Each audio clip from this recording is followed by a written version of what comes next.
Je me souviens de la première fois où je l'ai vu comme si c'était hier. C'était un samedi après-midi et je patinais à notre patinoire local, comme je le faisais tous les samedis. Le patinage sur glace était ma passion. Je patinais depuis l'âge de 5 ans et j'adorais ça. Alors que je me déplaçais en effectuant des figures comme un pro, j'ai soudainement remarqué une fille qui marchait sur la glace. Je me suis arrêté sur le côté et je l'ai regardée glisser sur la glace. Je n'ai jamais vu de fille aussi belle de toute ma vie. Dire qu'elle m'a coupé le souffle était un euphémisme. J'ai su à cet instant qu'elle était faite pour moi. C'était le coup de foudre. Vous trouvez ça un peu surprenant? Eh bien, ce n'est rien comparé à ce que vous verrez à la fin de cette vidéo. Alors qu'elle arrivait vers le bord et se dirigeait dans ma direction, je lui ai fait un grand sourire. Super, tu patines vraiment bien, merci. J'espérais qu'elle s'arrêterait pour discuter avec moi, mais au lieu de ça, elle a simplement patiné dans la direction opposée. J'ai essayé d'attirer son attention pour le reste de la session, mais elle m'ignorait. Soit, elle jouait la difficile. Je n'arrivais pas à savoir ce que c'était. Quand on nous a dit qu'il était temps de quitter la patinoire, je le suivis à l'extérieur. « Salut, est-ce que tu voudrais prendre un chocolat chaud ou autre chose ?»« Oh, désolé.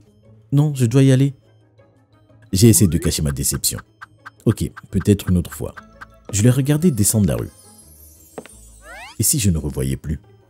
Je n'arrivais pas à croire que j'avais rencontré la fille de mes rêves et que je ne connaissais même pas son nom, sans parler de son numéro. J'aurais dû trouver le courage. Tout ce que je pouvais espérer était de la revoir à la patinoire le week-end suivant. Mais malheureusement, elle n'était pas là. Je me sentais si misérable que j'en étais malade. Pour la première fois depuis des années, je n'ai pas apprécié ma journée à patiner. Alors que je rentrais chez moi, j'ai commencé à réfléchir à un plan. D'une manière ou d'une autre, je devais trouver qui était cette mystérieuse fille. J'avais justement un sentiment étrange à l'intérieur qu'on était fait l'un pour l'autre. Appelez ça un sixième sens ou quelque chose du genre, je n'en sais rien. Mais j'étais déterminé à ne pas laisser cette chance m'échapper. Alors dès que je suis rentré chez moi, j'ai commencé à appeler tous mes amis en essayant de savoir qui elle était. Après n'avoir rien trouvé, j'ai finalement décidé d'appeler mon ami Neil. « Salut Chris, comment ça va? Qu'est-ce que je peux faire pour toi ?» J'ai parlé de la fille que j'avais vue à Neil, à quoi elle ressemblait et qu'elle patinait super bien. « Oui, je la connais, elle s'appelle Maddy, c'est une amie de ma cousine. »« Vraiment?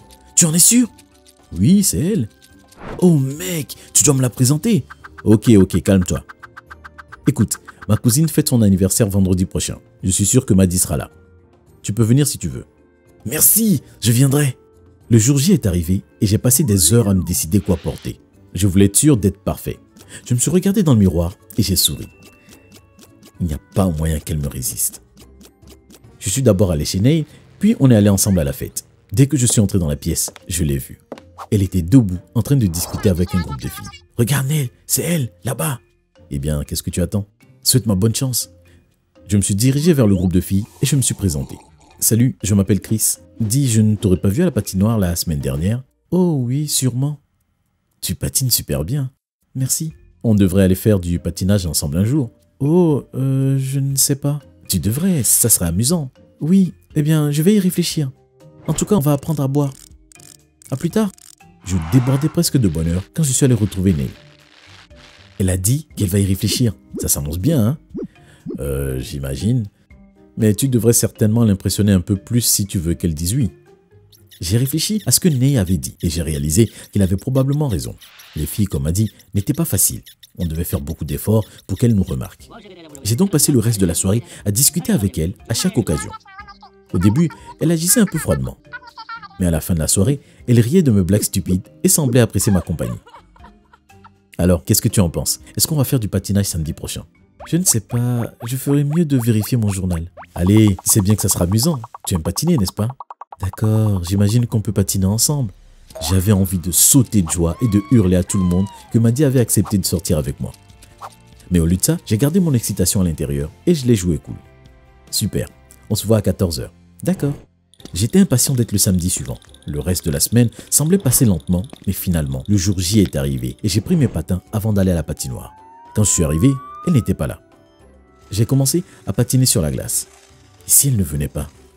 Mais c'est alors que je l'ai vue s'avancer sur la glace. Elle m'a souri et m'a fait un signe de la main. Oui, elle est là. Elle est venue sur la glace et a patiné dans ma direction. Salut Chris. Salut Maddy, viens patiner. J'ai pris la main de Maddy et on a commencé à patiner ensemble sur la glace. Maintenant, vous pourriez penser que c'est ringard, mais c'était vraiment comme si on était fait l'un pour l'autre. On avait patiné sans faire d'erreur. Tu sais, on est vraiment bien ensemble. On devrait participer à des compétitions. Je sais, On a l'air de bien s'entendre. Alors, on devrait essayer? Maddy a réfléchi un moment avant de répondre. Pourquoi pas? Qu'est-ce qu'on a à perdre? C'est décidé alors. Mais je ne voulais pas que Maddy soit une simple partenaire pour patiner. Je voulais qu'elle soit ma petite amie. Je savais que si je ne faisais pas attention, je pourrais rapidement finir dans la case amie. Est-ce que tu aimerais voir un film demain? Bien sûr, ça a l'air super. D'accord, super. Peut-être qu'on pourra prendre une pizza ou autre chose après. Oui, bonne idée. Et c'est comme ça que tout a commencé. Peu de temps après, je voyais Maddy presque tous les jours. J'étais fou amoureux d'elle. Et j'étais à peu près sûr qu'elle ressentait la même chose pour moi. Tous nos amis disaient qu'on allait bien ensemble. J'étais si content. J'avais la fille de mes rêves. Elle était tout ce que je n'avais jamais espéré. C'est quelques semaines après qu'on a commencé à sortir ensemble plus sérieusement que j'ai soulevé le sujet de notre compétition ensemble. Alors, sérieusement, qu'est-ce que tu en penses? On est bons ensemble? Je suis sûr qu'on fera bien dans les compétitions. Oui, je pense que c'est une bonne idée. Et comme ça, on peut passer tout notre temps ensemble. Quand on ne fera pas de compétition, on s'entraînera ensemble sur la glace. C'est bon pour moi? Et donc, à partir de ce moment-là, on a commencé à participer à toutes les compétitions qu'on pouvait. Et vous ne le croirez jamais, mais on a tout gagné. On a commencé par des compétitions locales, mais finalement, on a commencé à faire des compétitions nationales. C'était incroyable. On était très forts ensemble. Je pensais que rien de mauvais ne pouvait arriver. Mais malheureusement, c'est arrivé. C'était quelques jours avant le plus grand tournoi de patinage au monde que j'ai commencé à me sentir mal. Je n'arrive pas à y croire, je me sens très mal, je ne peux pas concourir comme ça. Ne t'inquiète pas, j'ai quelque chose qui pourrait t'aider. Qu'est-ce que c'est? Voilà, prends cette pilule, tu vas te sentir mieux. J'ai alors pris la pilule et bizarrement, j'ai commencé à me sentir mieux. Tu avais raison, je pense que je peux faire la compétition maintenant. On a donc participé à la compétition et même si je ne me sentais pas toujours à 100%, j'ai réussi à bien faire. J'admets que ce n'était pas ma meilleure performance, mais miraculeusement, les autres concurrents ont fait bien moins que moi. Donc moi et Maddy avons quand même gagné. On a réussi à gagner beaucoup d'argent en participant à toutes ces compétitions et j'aurais dû être heureux. Mais quelque chose se tramait dans ma tête. Je n'avais pas très bien réussi à l'école et j'avais un gros examen à venir qui m'inquiétait beaucoup. Maddy, je ne sais pas comment je vais passer le test. Je n'ai pas eu le temps de réviser. Je sais que je vais le rater. Tu t'inquiètes trop. Je suis sûr que tu vas y arriver. Ne pense pas trop. J'imagine que tu as raison. Mais la veille du test, j'ai commencé à être vraiment stressé. C'est alors que j'ai vu la boîte de pilules sur ma table de chevet. Et si une pilule de Maddy pouvait m'aider? Ça m'a fait sentir mieux la dernière fois. Peut-être que ça va m'aider cette fois aussi. J'ai décidé de prendre une pilule. Le lendemain, j'ai passé le test. Je n'arrivais pas à y croire quand le prof a donné les résultats de la classe. Félicitations à Chris qui a eu la note la plus élevée de la classe. 100% des bonnes réponses. J'ai regardé le prof avec étonnement. Comment j'ai fait ça? Est-ce que c'est grâce à la pilule? Alors, après ça, j'ai commencé à prendre les pilules à chaque compétition et à chaque test. À chaque fois, ça m'aidait. Je n'arrivais pas à y croire. Cette pilule me rendait invincible. J'ai commencé à trop compter sur les pilules jusqu'à ce que j'en sois arrivé au stade où je pensais pouvoir faire n'importe quoi si j'en avais pris une. C'est à ce moment-là que j'ai vu une compétition dans notre journal local. Il demandait aux gens de concourir pour faire des obstacles difficiles et le gagnant recevrait $1 million. Maddy, je vais y participer. Mais quelle cascade tu peux faire? Je ne sais pas, mais je vais réfléchir à un truc. Peut-être que je pourrais traverser un anneau de feu en moto ou quelque chose du genre. Mais c'est fou! Tu ne peux pas faire ça! Je peux si je prends une pilule. Maddy m'a regardé l'air perdu. De quoi tu parles? Quelle pilule? Est-ce que tu te souviens de la pilule que tu m'as donnée quand je me sentais mal avant notre compétition? Oui.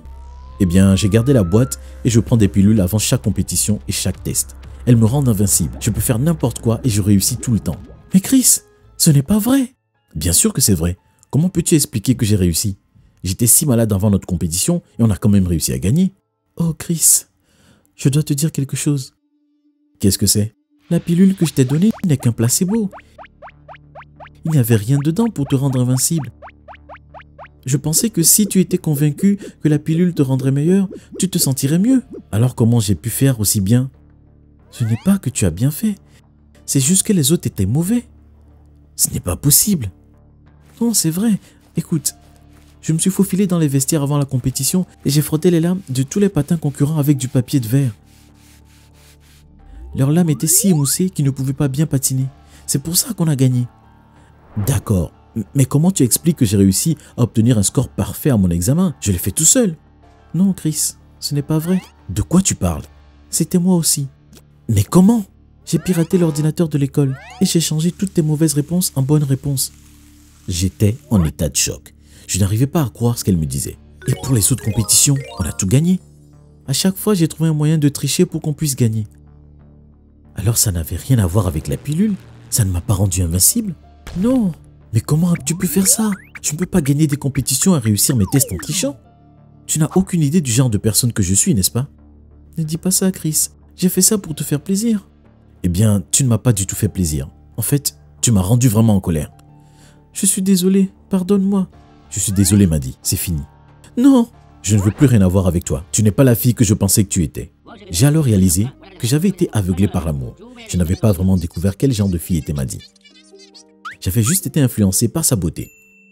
Mais maintenant, j'ai compris que ce n'est pas la beauté qui comptait. L'important était la personnalité de la personne et Maddie venait de me montrer qu'elle n'avait pas du tout une bonne personnalité. J'ai décidé de jeter la bouteille de pilule. Je n'avais pas besoin d'une pilule pour me rendre invincible. Si je veux gagner et réussir ma vie, alors je le ferai grâce à mes efforts.